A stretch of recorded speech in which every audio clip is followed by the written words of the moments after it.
ஆதி அப்போஸ்தல சபை சுவிசேஷத்திலே ஆணித்தரமாக அடித்தளம் போட்டு கட்டப்பட்டிருந்தபடினாலே 300 வருடத்திற்குள்ளாக அந்த ரோம சாம்ராஜ்யத்தையே மாற்றிவிட்டது என்று சொல்லி பார்க்கிறோம்.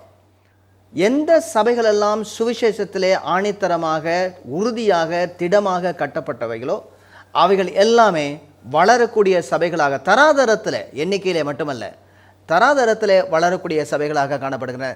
சபைகளை எப்படி திடப்படுத்துவது? 2 முக்கியமான காரியங்கள். ஒன்று, சபைகளை சுவிசேஷத்திலே திடப்படுத்த வேண்டும். 2வது, சபைகளை அப்போஸ்தல உபதேசத்திலே ஸ்திரப்படுத்த வேண்டும். மரித்தவர் உயிரோடு வருவார் என்றால் அவர் சபிக்கப்பட்டவர் அல்ல. அப்போ இயேசு நேரடியாக வந்து என்னிடத்துல காட்சி கொடுப்பார் என்றால் அவர் சபிக்கப்பட்டவர் அல்ல, அவர் மேசியா. Whole theology changed. இப்போ வந்து ரத்தன சுருக்கமாக பவுலடியார் அந்தியோகியாவில் பிரசங்கித்த அந்த சுவிசேஷத்தினுடைய ரத்தன சுருக்கம் என்னெல்லாம் சொல்லிட்டு வர்றாரு அதில்?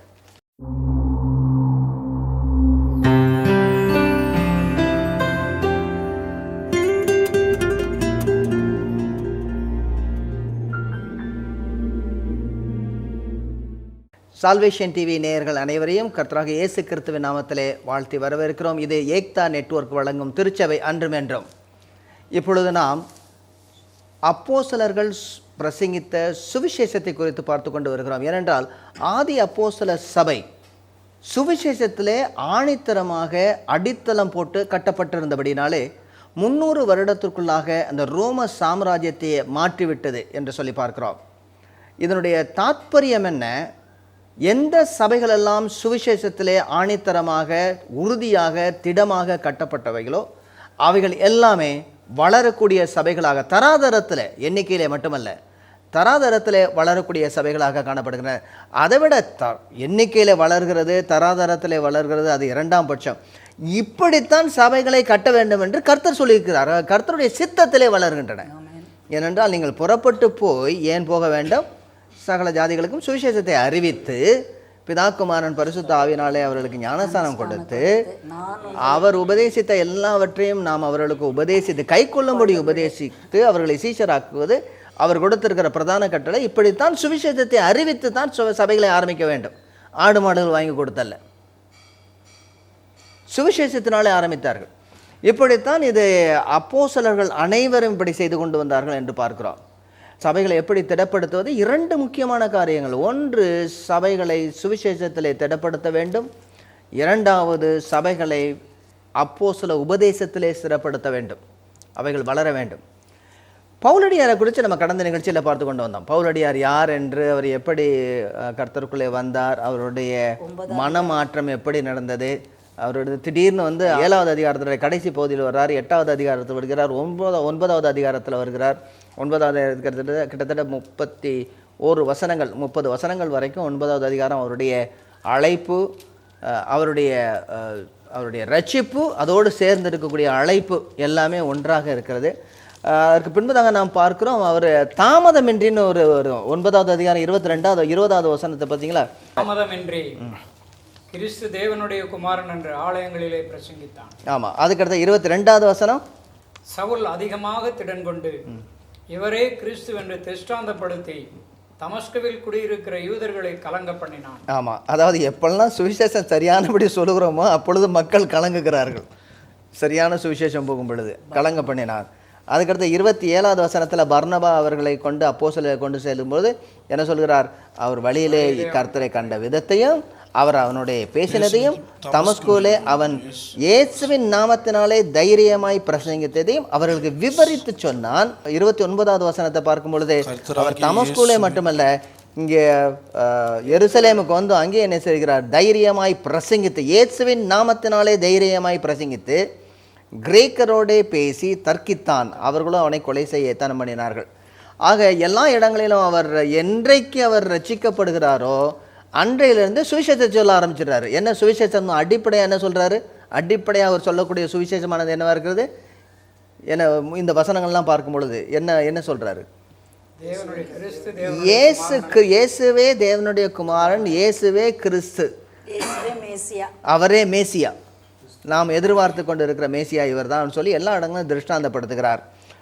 பர்னபா இதனால தான் அவரை வந்து 11வது அதிகாரத்தில் பார்க்குறோம், 25வது வசனம் 26வது வசனத்தில் இந்த அந்தியோகியா சபையை இன்னும் திடப்படுத்த வேண்டும் என்றால், அது வந்து உலகளாவிய ஒரு மிஷனரி சபையாக மாற வேண்டும் என்றால் இந்த மிஷனரி தரிசனம் கொண்ட போதகர் வேண்டும். எப்படி போதகர் இருப்பாங்களோ அப்படி தான் சபை வரும். போதகர் ஆடுனா சபையும் ஆடும் இல்லைங்களா? போதகர் மிஷனரி ஊழியத்தில் தாகமாக இருந்தால் சபைகளும் தாகமாக இருக்கும். போதகர் சிரித்தார் எல்லாரும் சிரிப்பாங்களா? Okay okay. அவர் எல்லா இடங்களும் அவர் சுவிசேஷத்தை எப்படி அறிந்து கொண்டார் அதை குறித்து பேசுகிறார். அந்தியோகியில் இருந்து அநேக வருடங்கள், அந்த 1 வருஷமாக இருந்தவர்கள் போதித்தார்கள் எழுதப்பட்டிருக்கோம்.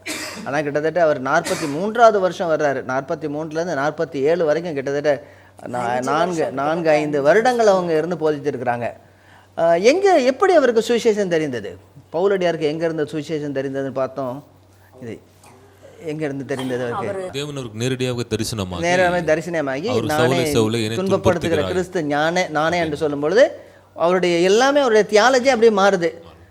மரித்தவர் உயிரோடு வருவார் என்றால் அவர் சபிக்கப்பட்டவர் அல்ல. அப்போ இயேசு நேரடியாக வந்து என்னிடத்துல காட்சி கொடுப்பார் என்றால் அவர் சபிக்கப்பட்டவர் அல்ல, அவர் மேசியா. Whole theology changed. அதான் 3 நாள் புசியாமலும் குடியாமலும் அவங்க உட்காந்துருப்பார்.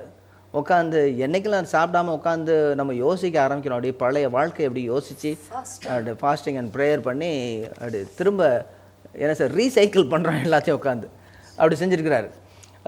இன்னொன்று என்ன சொல்கிறாருன்னா, கலாத்தியர்கள் நிருபத்தில் 1வது அதிகாரம் 11 சொல்லி, என்னுடைய சுவிசேஷம் நான் யார்ட்டையும் கேட்கல, பெரிய அப்போஸ்தலர்கிட்ட போல கர்த்தரே எனக்கு வெளிப்படுத்தினார்.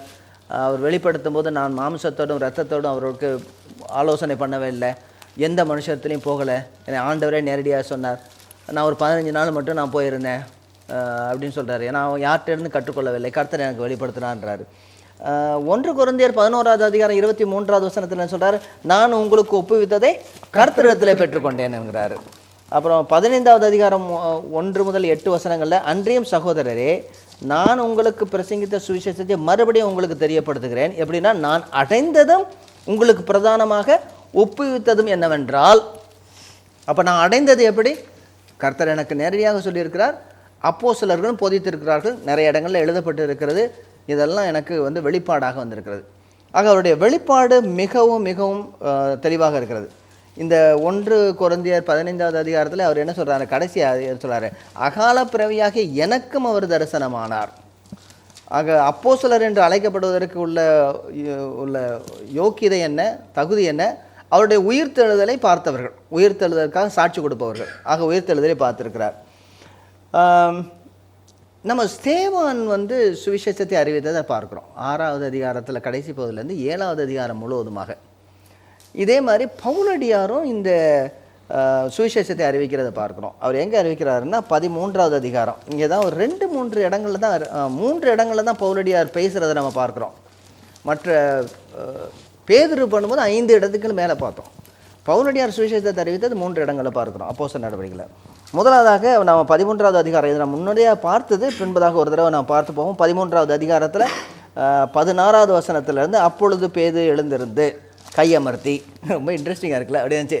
சரி, கொஞ்சம் எல்லாம் சத்தம் போடாமல் இருங்க அப்படின்னு சொல்லி, அல்லது எல்லோரும் அட்டென்ஷன் கொடுங்க, நம்ம எல்லாம் அட்டென்ஷன் இருக்குது, அல்லையா சொல்லுங்கள் அப்படின்னு சொல்லி அப்படி சொல்லி ஆரம்பிக்கிறார். உங்களுக்கு 2க்கும் வித்தியாசம் தெரிஞ்சா? நம்ம போன தடவை பார்த்தோம், ஸ்தேவான் பேசினதுக்கும் அதே மாதிரி அவர் பழைய ஏற்பாட்டிலேருந்து பேசுகிறாரு. ஆனால் இங்கே பவுலடியார் பேசுகிறதுக்கும் என்ன வித்தியாசம் இருந்ததுன்னு பார்த்தோம். இங்கே இஸ்ரவேலரே தேவனுக்கு பயந்து நடக்கிற சகல ஜனங்களேன்னு சொல்கிறாரு. ஆமாம், 2 பேரும் இஸ்ரவேலருக்கும் சொல்கிறாங்க, யூத மார்க்கத்தை அமைந்தவர்களுக்கும் தேவ பக்தி உள்ள மற்றவர்களுக்கும். ஆமாம், அதாவது அங்கே உள்ள சினகாக், அதாவது ஜெப ஆலயங்களில் 3 விதமான மக்கள் இருப்பாங்க. ஒன்று யூதர்கள், மற்றது யூத மார்க்கத்தில் அமைந்தவர்கள், 3வதாக காட் ஃபியரர், தேவனுக்கு பயந்தவர்கள். அதாவது யூத மார்க்கத்தை ஏற்றுக்கொண்டாலும் இதை முழுமையாக மதம் மாறாதவர்கள் அவங்களும் இருப்பாங்க. சொல்லக்கூடாது. என்ன சொல்கிறாரா ஸ்தேவான் சொன்னது என்னென்னா, கோத்திர பிதாக்கள் முதல் சாலமோன் வரைக்கும் அவர் சொல்கிறாரு. அதில் என்ன சொல்கிறாருன்னா, மோசே வழி வந்தவர் தான் தீர்க்கதரிசியாகிய கிறிஸ்து அப்படின்னு அவர் சொல்கிறாரு. ஆக மோசேக்கு எதிர்த்து நிற்பவரும் இந்த தீர்க்கதரிசி ஆகிய இயேசு கிறிஸ்துவுக்கு எதிர்த்து நிற்பவர்களும் எச்சரிக்கப்படுகிறார்கள். இது ஸ்தேவானுடைய முக்கியமான போக்கு. இங்கே என்ன செய்கிறார் பவுலடியார்?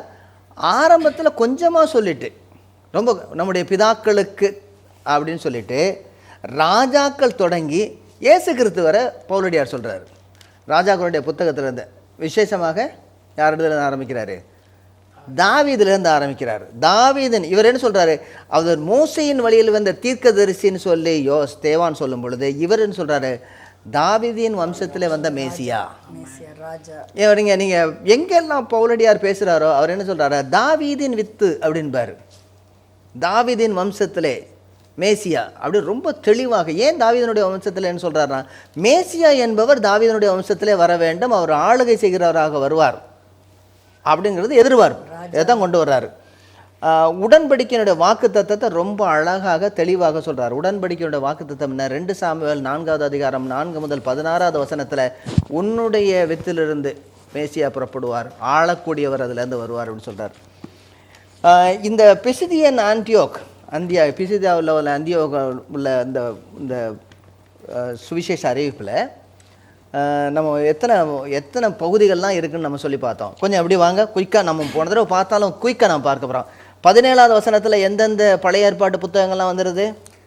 17வது வசனத்தில் ஆதியாகமம், யாத்திராகமம், உபாகமம் இதெல்லாம் வந்துடுது. அதில் 5 ஆகமம் வந்துடுது.